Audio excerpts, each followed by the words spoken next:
प्रिय छात्रों, पिछले वीडियो में हम लोग सुभाषिका के द्वितीय पाठ को पढ़े थे।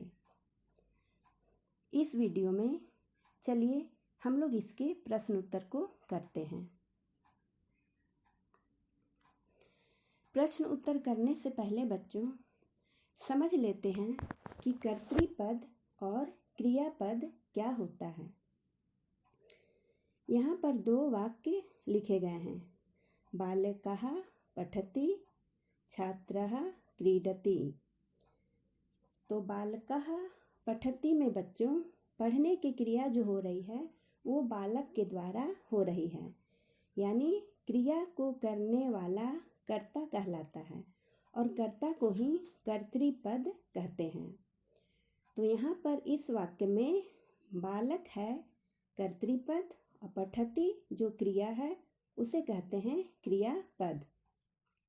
उसी तरह से छात्रः क्रीडति, यहाँ पर खेलने की क्रिया छात्र कर रहा है, छात्र के द्वारा हो रही है, इसलिए छात्र यहाँ पर है कर्तृपद और क्रीडति है क्रियापद।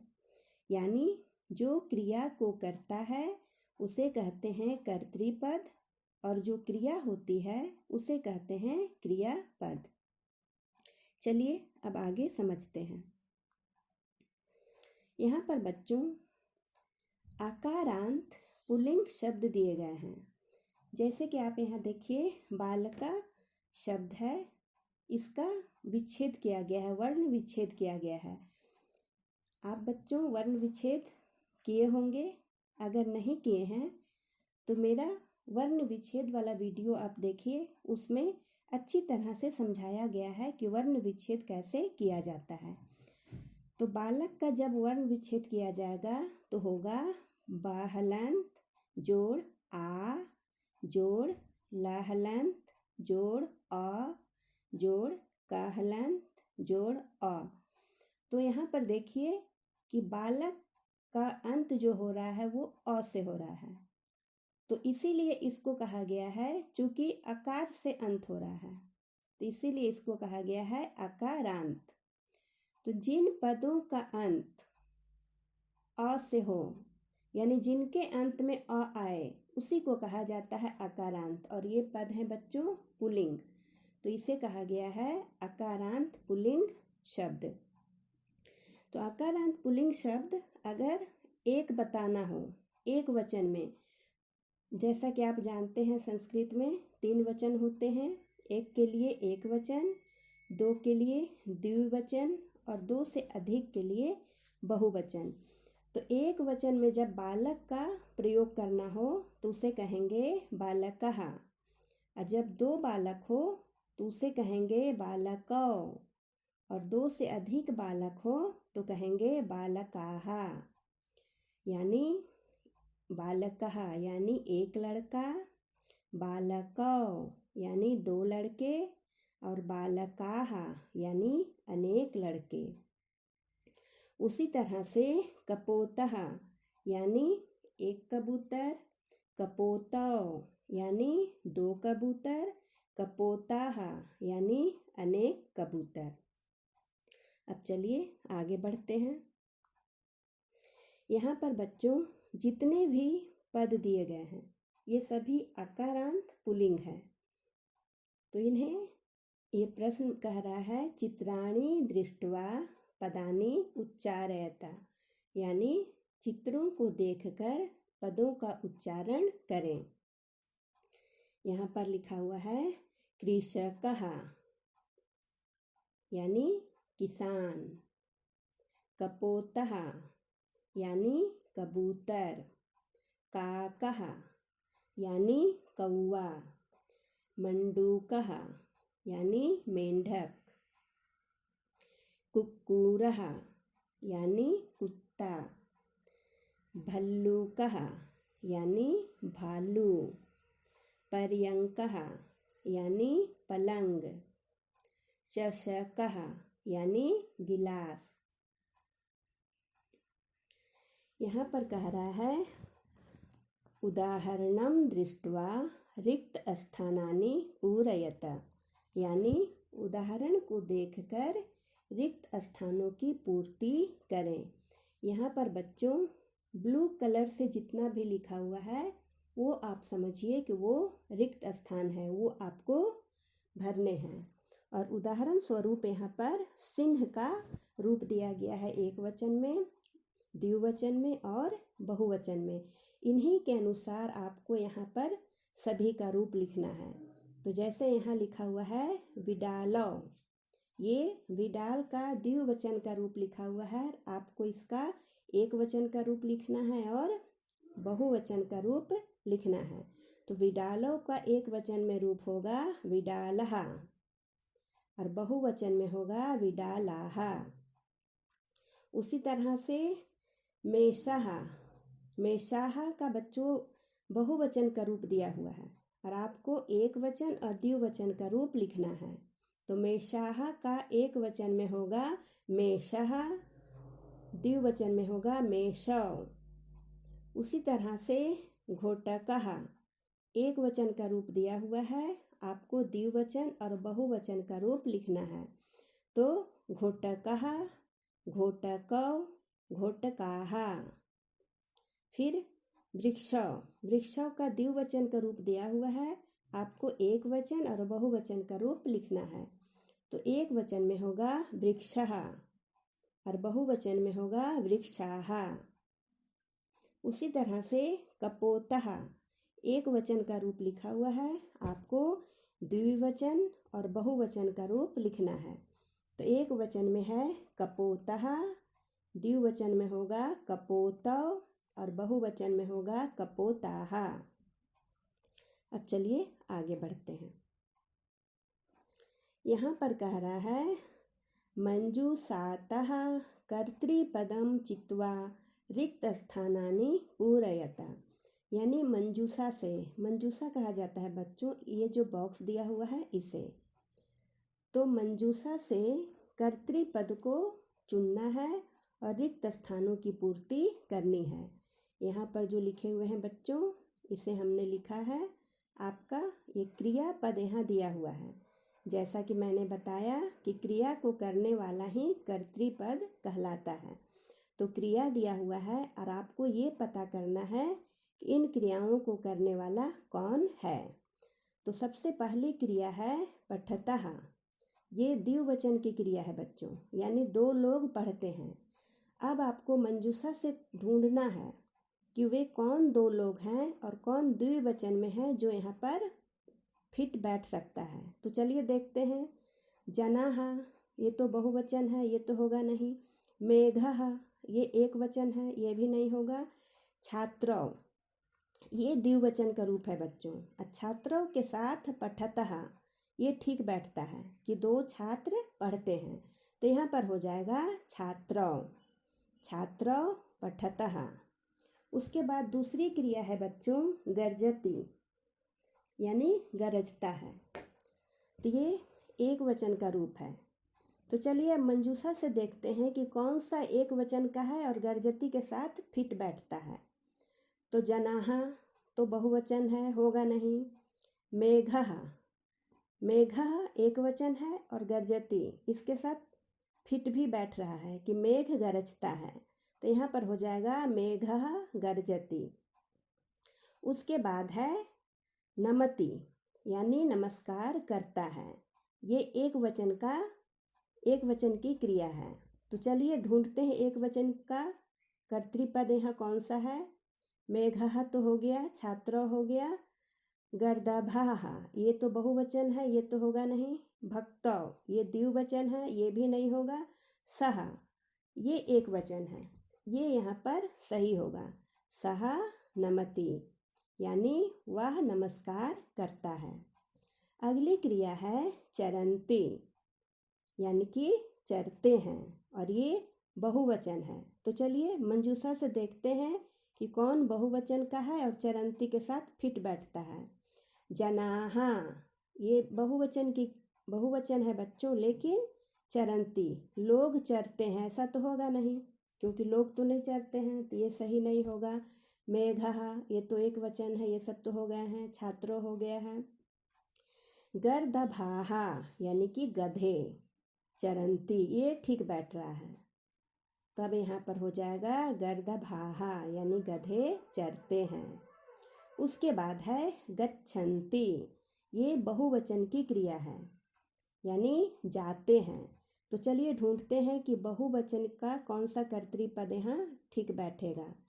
जनाहा, लोग जाते हैं, ये ठीक बैठ रहा है, तो यहाँ पर हो जाएगा जनाहा, ये बहुवचन है और इसकी क्रिया भी बहुवचन है।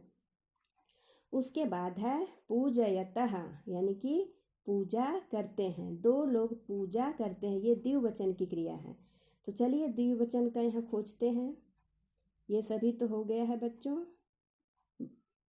यहाँ है भक्तौ, ये है द्विवचन का कर्तृपद और ये यहाँ पर ठीक बैठ रहा है। भक्तौ पूजयतः यानी दो भक्त पूजा करते हैं, तो ये हो गया। अब आगे बढ़ते हैं। यहाँ पर देखिए बच्चों, कर्तृपद दिया हुआ है और आपको क्रियापद लिखना है। मंजूषातः उचितं क्रियापदं चित्वा रिक्तस्थानानि पूरयत, यानी मंजूषा से उचित क्रियापद चुनकर रिक्त स्थानों की पूर्ति करें। तो देखिए सबसे पहले लिखा हुआ है भल्लूकौ, ये कर्तृपद है।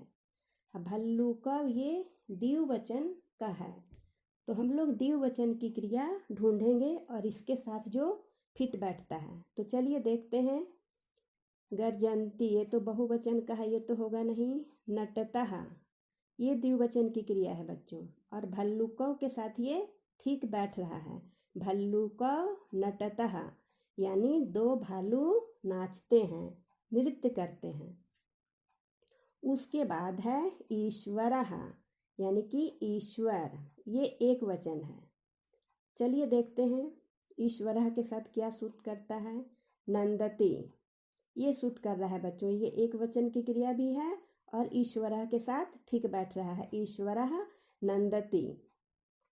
उसके बाद है सिंहाः, ये बहुवचन की क्रिया है। तो चलिए इसके साथ देखते हैं। क्रीडतः, ये तो द्विवचन है। वदन्ति, ये बहुवचन है लेकिन इसके साथ नहीं ठीक बैठ रहा है। हसति एक वचन है। गर्जन्ति, हाँ ये ठीक बैठ रहा है। सिंहाः गर्जन्ति यानी कि सिंह गरजते हैं। उसके बाद है बच्चों शिक्षकाः, यानी ये बहुवचन की क्रिया है, बहुवचन का ये कर्तृपद है, तो इसके साथ बहुवचन की क्रिया ढूंढते हैं। शिक्षकाः क्या होगा, गर्जन्ति तो हो गया, ये होगा नहीं। हाँ वदन्ति, ये ठीक बैठ रहा है, इसके साथ वदन्ति, ये हो गया। शिक्षकाः वदन्ति यानी शिक्षक बोलते हैं। फिर है छात्रौ, ये द्विवचन की क्रिया है, तो छात्रों के साथ क्रीडतः, ये द्विवचन की क्रिया है। छात्रों द्विवचन का कर्तृपद है और क्रीडतः द्विवचन की क्रिया है, तो इसके साथ ये ठीक बैठ गया कि दो छात्र खेलते हैं। फिर है सः, यह एक वचन है, तो इसके साथ हसति, ये क्रिया ठीक बैठ रहा है कि वह हंसता है। उसके बाद है उचित पदानि संयुज्य वाक्यानि रचयत, उचित पदों को जोड़कर वाक्य रचना करें। यहाँ पर दिया हुआ है बच्चों कर्तृपद और यहाँ पर आपको क्रियापद भरने हैं जो कि मंजूषा में दिया गया है। तो यहाँ भी देखिए गजौ द्विवचन है, तो इसके लिए द्विवचन की क्रिया ढूंढिए। तो गजौ चलतः, दो हाथी चलते हैं, ये ठीक हुआ। फिर है व्याघ्रः, तो व्याघ्रः एक वचन है, तो इसके साथ गर्जति, ये ठीक बैठ रहा है। फिर है बालकः पठति। फिर है घोटकाः खादन्ति, घोड़े खाते हैं।